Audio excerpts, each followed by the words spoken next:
Législative 2022. Aujourd'hui, j'ai le plaisir de recevoir Boris Vallaud. Bonjour. Bonjour. Alors, vous êtes député sortant de la 3e circonscription. Vous repartez pour un nouveau mandat. Vous demandez aux Landais de vous redonner leur confiance. Qu'est-ce qui vous motive dans cet acte? D'abord, tout le travail accompli depuis 5 ans. Il y a 184 communes dans la 3e circonscription, un peu moins avec les communes nouvelles. Et je suis allé partout, de bien des manières. Je suis allé rencontrer les gens chez eux. J'ai visité des exploitations agricoles de toute nature. Vous le savez, notamment à la faveur de l'éripe aviaire, qui est un choc économique, social, humain extrêmement important. J'ai visité beaucoup d'entreprises, des PME. J'ai fait aussi beaucoup de courses landaises, de fêtes de village, de matchs de basket. Et j'ai rencontré beaucoup de Landaises et de Landais, qui m'ont parlé de leurs difficultés, qui m'ont interpellé, qui sont venus aussi me voir à la permanence. J'ai reçu à peu près 1500 personnes qui venaient me voir parce qu'il y avait des difficultés de logement, des difficultés d'emploi, de mobilité, de handicap, de niveau des retraites, de santé. Et parfois tout ça à la fois. Et ce travail accompli, je crois que les Landais de la 3e circonscription l'ont vu. J'ai été très présent, très disponible. N'oublions jamais, quand j'étais à l'Assemblée nationale ou quand j'étais dans les Landes, qu'ils m'avaient élu et que j'étais à leur service. Et donc, c'est dans cet état d'esprit-là, cette disponibilité, me battre pour les Landaises et les Landais, que je me représente. Voilà. Et puis, vous le savez sans doute, j'ai été le plus actif des députés landais. C'est pas moi qui le dis, c'est Sud-Ouest. Voilà. C'est un peu le journal officiel des Landes. Oui. Et c'est des chiffres aussi, puisqu'ils ont été chercher des chiffres officiels de l'Assemblée nationale.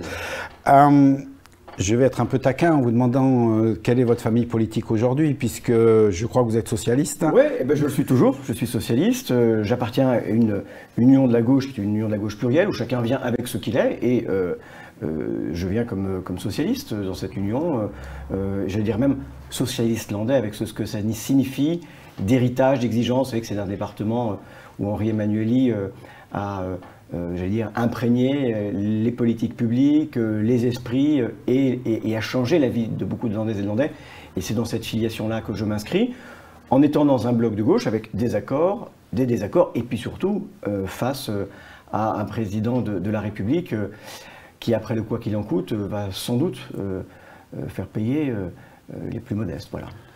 Vous n'avez pas peur que ce fait d'union de gauche, où on a l'impression que les gens se désintéressent de la politique, soit contre-productif? Écoutez, je ne crois pas.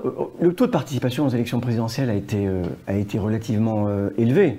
En tout cas, au premier tour. Au second tour, il y a eu beaucoup d'abstention, vous le savez. Mais moi, de quoi je parle quand je fais campagne? Mais au fond, j'ai jamais arrêté d'être sur le terrain depuis 5 ans. Je parle de pouvoir d'achat. Je vois trop de gens, vous savez, qui bossent comme des dingues, mais qui n'arrivent pas à bien vivre de leur travail, pour lesquels la fin du mois, ça n'est pas le 30, mais c'est le 15. Qu'aujourd'hui, ils ne remplissent plus leur frigo, mais ils ne remplissent plus aussi leur réservoir d'essence. Eh bien oui, on a besoin d'augmenter les salaires. Quand ils me parlent de la santé, parce qu'ils n'arrivent pas à trouver de médecins, vous savez qu'il y a des milliers de Landais qui n'ont pas de médecin référent. On ferme aujourd'hui des lits dans les hôpitaux des Landes. Les urgences, partout en France, mais aussi dans notre département, je pense à la clinique d'Aire-sur-Adour, sont régulièrement fermées parce qu'il y a une crise à l'hôpital qui remonte à loin, mais que manifestement le président de la République n'a pas tout à fait entendu, puisqu'il a demandé une mission d'1 mois pour savoir ce qui se passait dans ces hôpitaux. Il me parle des difficultés de mobilité. On est un très grand département, et vous avez vu aujourd'hui le prix du carburant. Il me parle du handicap. Et j'ai reçu beaucoup de familles, beaucoup de mamans souvent, d'enfants en situation de handicap, qui ont des questions de scolarisation, qui ont des questions de prise en charge sur le plan de la santé mentale aussi, d'accueil dans un certain nombre d'établissements. Il me parle de la retraite, des petites pensions. On s'est battu pour les retraites agricoles, il faut continuer de le faire, notamment pour les conjointes, notamment pour les polypensionnés.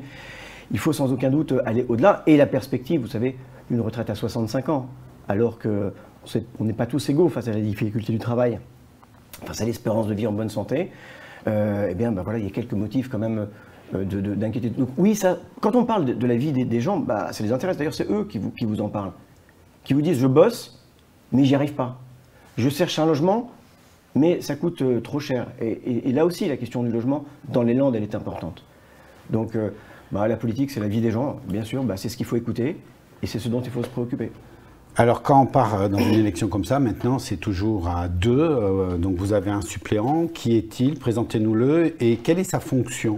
Alors, j'ai une suppléante, Anne-Marie Layeuc, qui est enseignante en langue et culture gasconne, Et donc très impliqué dans la vie locale, dans les cultures locales, les traditions locales auxquelles on est attaché et que je défends depuis 5 ans et je continuerai de le faire avec détermination. Elle est aussi maire de Maëlys, un petit village de Chalosse, un beau village de Chalosse. Et là aussi, elle est très impliquée dans le tissu local. Elle est, comme beaucoup de maires, impliquée à l'association des maires. Elle est au bureau de l'association des maires ruraux. Vous savez que toutes ces difficultés d'être maire d'une petite commune avec des moyens qui sont ceux qu'ils sont, mais avec la nécessité aussi de répondre aux demandes de ses concitoyens. Donc elle est très impliquée et elle est souvent avec moi sur le terrain en représentation. Elle est aussi à l'écoute et beaucoup de demandes de rendez-vous passent aussi par elle et elle était avec moi il y a 5 ans. Bon, on a pris 5 ans de plus, mais ça se voit quasiment pas, vous voyez, hein. Et donc on est reparti ensemble parce qu'on est un bon tandem. On va parler politique nationale dans un premier temps et puis après on regardera tous les projets et tout ce que vous voulez apporter. Vous l'avez très rapidement dit, vous avez parlé de ce mot abstention. Alors il est là en permanence et là par contre c'est très, très impressionnant presque même. On n'en parle plus de l'abstention pour ces législatives. Comment ça se fait? D'abord je dois vous dire que, vous vous en souvenez peut-être déjà, il y a 5 ans, il y avait eu aux élections législatives au plan national une très forte abstention. Puisque l'Assemblée nationale a été élue au fond par moins d'un électeur sur 2. Alors, ce n'est pas le cas dans les Landes où on avait plus voté qu'ailleurs, où, j'allais dire, il est de tradition de voter plus qu'ailleurs, mais il y a toujours ce risque-là. Il existe dans toutes les échéances électorales. Et c'est la raison pour laquelle, il faut parler de la vie des gens, de leurs préoccupations quotidiennes. Vous savez, la politique qui parle que d'elle-même, les petites phrases, les coups bas, la politique politicienne, ça ennuie tout le monde et je vais vous dire, moi le premier. En revanche, quand on vient taper à ma porte et qu'on me dit voilà mes difficultés, que je mesure ce qu'elles sont, chaque fois c'est un rappel à l'ordre. Derrière les lois qu'on vote, il y a des vies humaines. Il y a des hommes, il y a des femmes, il y a des enfants, il y a des chefs d'entreprise, des agriculteurs, des responsables associatifs. Il ne faut jamais l'oublier. Et je vous assure que parfois au niveau national, on a le sentiment que beaucoup l'oublient.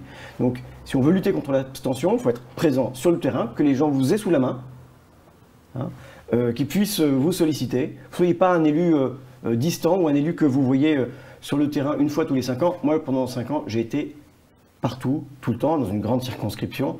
C'était évidemment difficile. Mais parfois, je connais très bien la circonscription. Maintenant, parfois, je me dispute avec mon GPS en disant non, c'est pas par là qu'il faut passer. Pareil, il y a une notion politique de parti, comme on a pu le voir aux élections présidentielles. Et là, pour ces législatives, on a l'impression qu'il n'existe plus que 3 partis et on entend toujours parler des mêmes. Est-ce que ce n'est pas gênant pour mener une campagne et quelle est la réalité pour vous politique? Vous le dites à nouveau, hein. Quand on parle des politiques, on ne parle pas des Français. Voilà. Et moi, ma préoccupation constante, c'est parler des Françaises et des Français. Parce que sinon, les gens ils ont le sentiment que on ne fait pas de la politique pour eux, que ce n'est pas fait pour eux. Mais moi, je suis d'abord un citoyen. Je suis un citoyen au milieu de citoyens. Et puis, à un moment donné, ils m'ont confié une responsabilité que j'essaie d'assumer du mieux que je peux.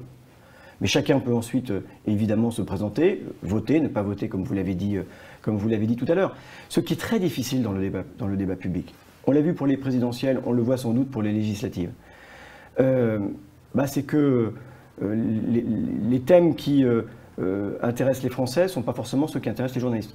Je ne dis pas ça pour vous parce que TV Land, au contraire, vient sur le fond des choses. Et vous le voyez bien, on est capable quand même de passer des heures dans des débats stériles, mais qui ne remplissent pas le frigo, voilà, c'est ça. Alors, je rebondis sur ma petite question pertinente que je pose à tout le monde. En France, et vous êtes bien placé puisque vous étiez en activité, vous êtes sortant, on est dans une démocratie ou dans une dictature? Parce qu'on a entendu ces mots utilisés à des moments. On est dans une démocratie. Mais on est dans une démocratie qui, tous les jours, est mise à l'épreuve. Et qui, parfois, est une démocratie qui manque de démocrates.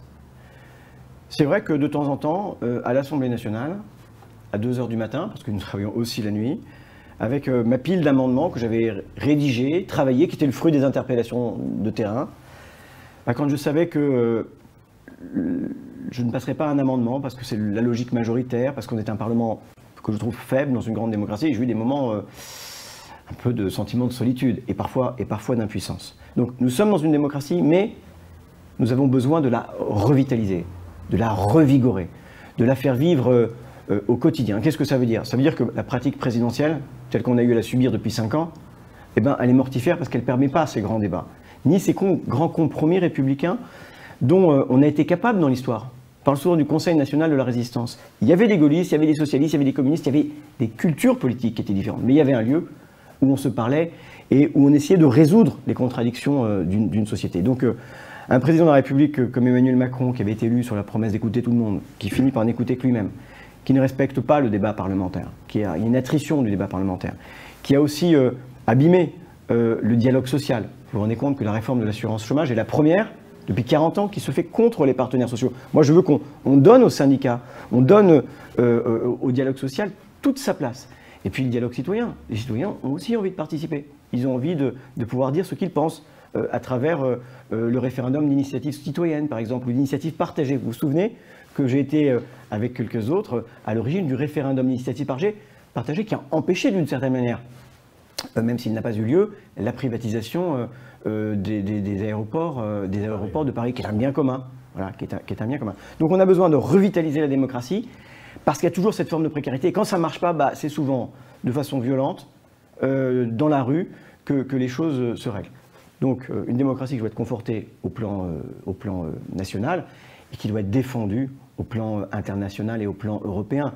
La guerre en Ukraine, c'est une guerre de la Russie contre l'Ukraine, mais c'est aussi une guerre des régimes autoritaires contre les démocraties libérales. Et l'Europe doit s'affirmer comme une puissance qui défend son modèle social, qui défend sa base industrielle, qui défend son tissu agricole, qui défend aussi son modèle politique, qui est un modèle de démocratie, de liberté, de respect des droits fondamentaux. Je vais rebondir avec votre exemple parce qu'on a aussi découvert à travers le Covid, à travers la guerre en Ukraine, un problème économique parce qu'on s'aperçoit qu'on est très tributaire aujourd'hui de pays extérieurs. Comment on peut vivre avec ça aujourd'hui et est-ce qu'on doit rester dans ce schéma-là? D'abord, vous avez raison de dire que à la fois la crise de la Covid et aujourd'hui la guerre en Ukraine ont montré l'incroyable dépendance dans laquelle était l'économie française et l'économie européenne.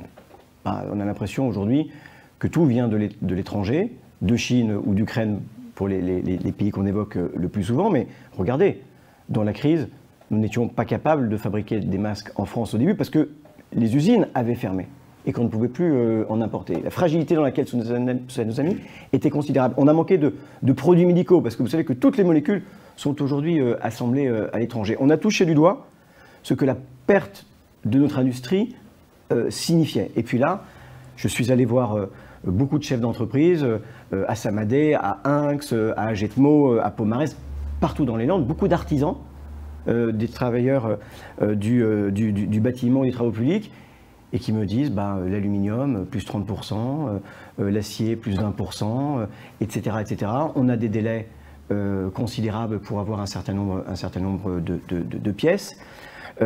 Pareil pour les agriculteurs, les engrais azotés, etc. Et puis vous avez vu, l'Ukraine et la Russie, c'est 30% de la production de blé. C'est bloqué dans les ports ukrainiens parce qu'il y a des mines qui empêchent les bateaux de sortir de ces ports, à Mariupol et ailleurs. Ça veut dire la menace de famine dramatique en Afrique. Donc oui, nous devons réaffirmer notre souveraineté alimentaire, qui est un enjeu fondamental. Nous devons réaffirmer notre souveraineté industrielle et, j'allais dire, reconquérir ce que nous avons perdu. Ce sont des sujets sur lesquels j'ai travaillé, moi, longtemps. Et donc, il faut être aux côtés de ceux qui entreprennent et qui prennent des risques. Et dans notre territoire, je peux vous dire, on a des belles boîtes. On a des belles boîtes. On a aussi des jeunes chefs d'entreprise. Parfois, ce sont des créateurs d'entreprises, parfois, ce sont des entreprises familiales qui ont une pêche incroyable, qui ont une envie de faire débordante, mais qui ont besoin aussi de sentir un État, une administration, des élus à leur côté, qui les accompagnent dans le développement d'un territoire. Vous savez, j'étais à Serre-Gaston, j'étais à Aire-sur-Adour, des entreprises familiales, SLTE, Pothèse. C'est formidable que ce soit dans notre territoire, que ce soit chez nous. Cultivons ça, mais vous savez aussi que dans nos territoires, pour avoir des entreprises, pour avoir des gens qui viennent y travailler, y vivre, il faut qu'on ait des services publics, il faut qu'on ait des écoles. Voilà. Moi, je me bats régulièrement pour maintenir les classes et les écoles rurales dont on a besoin. Et il y a besoin de médecins. Il y a besoin de médecins. 3 heures pour avoir rendez-vous chez un ophtalmo à Paris, 180 jours ici. Voilà. Donc voilà quelques bagarres de la vie quotidienne qui sont des bagarres importantes.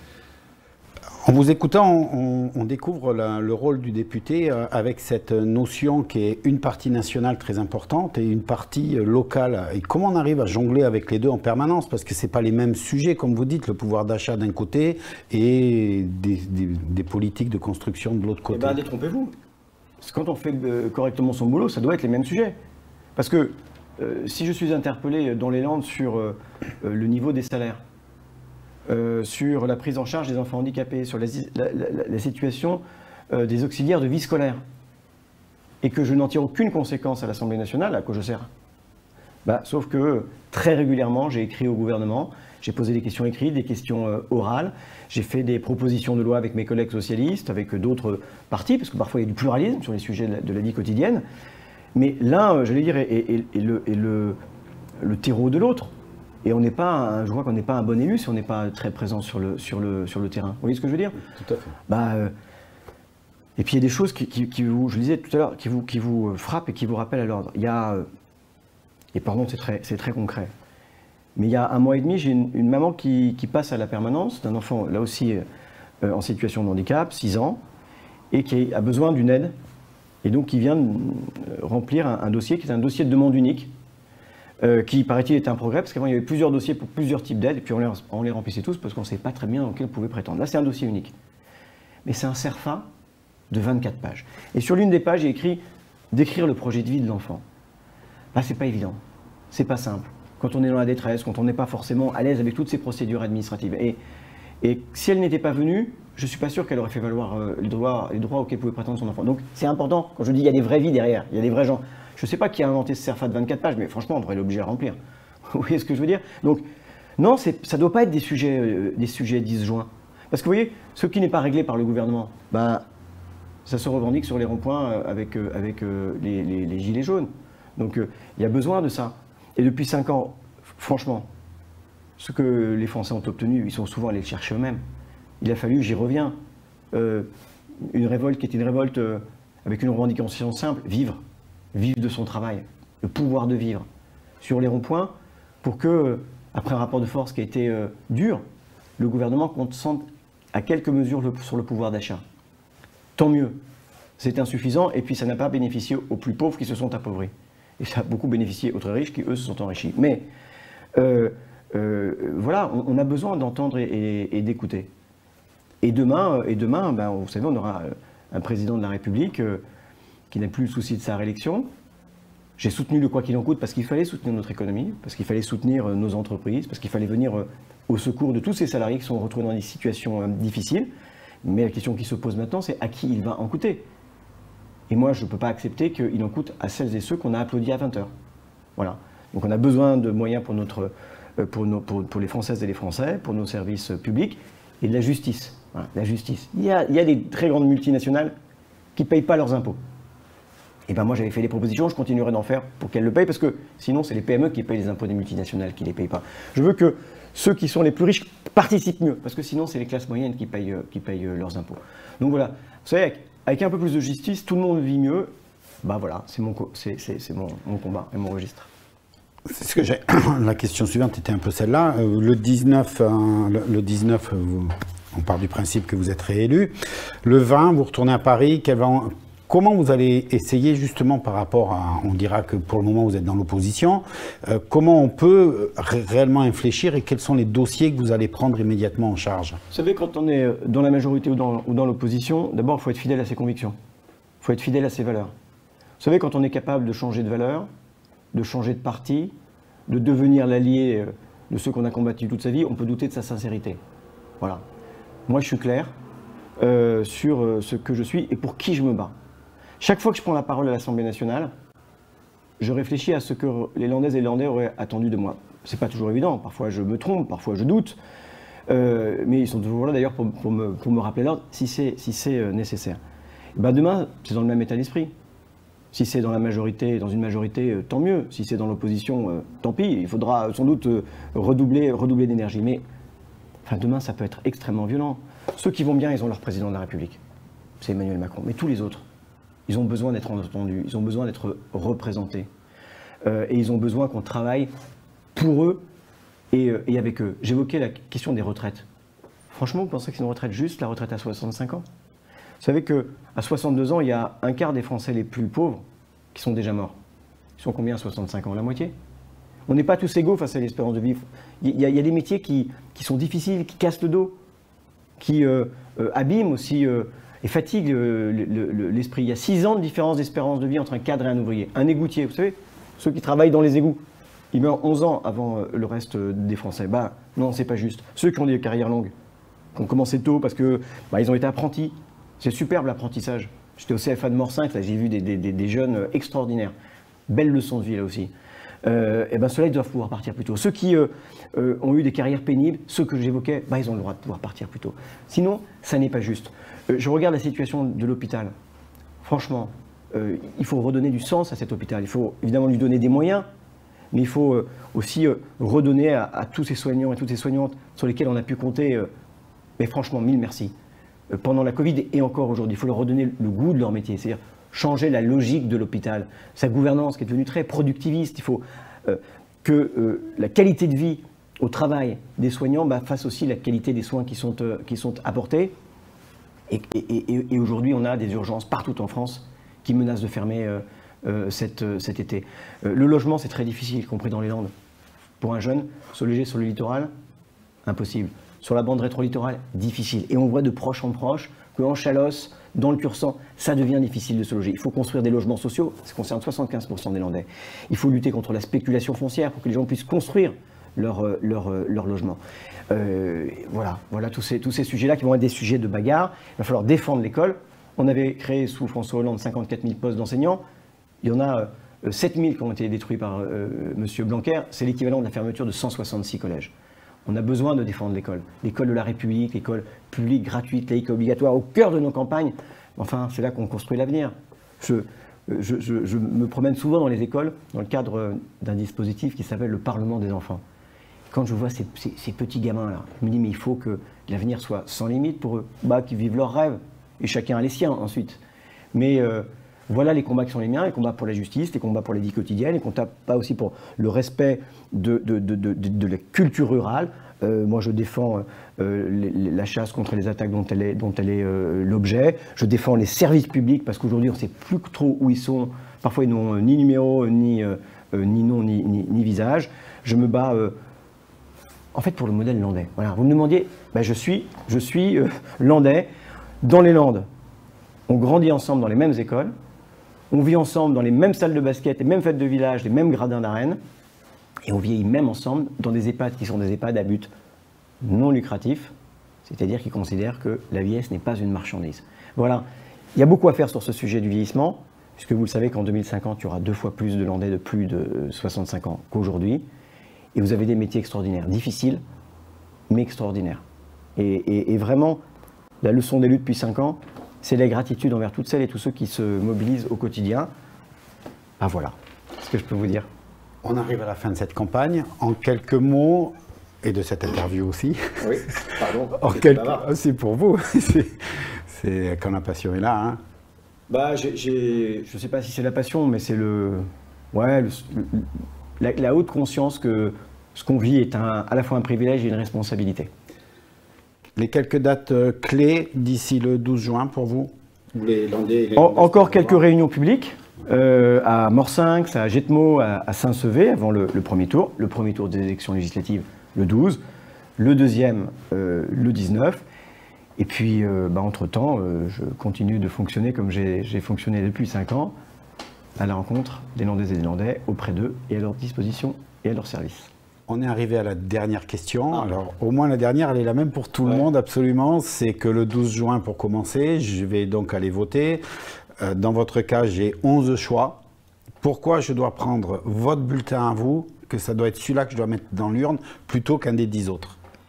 Je crois pouvoir dire que je suis un député qui, depuis 5 ans, a montré qu'il était engagé. J'ai fait plus de 2500 sorties sur le territoire de la 3e circonscription. J'ai reçu plus de 1500 personnes. Je suis le député à l'Assemblée nationale le plus actif des Landes et j'en suis, j'allais dire, honoré.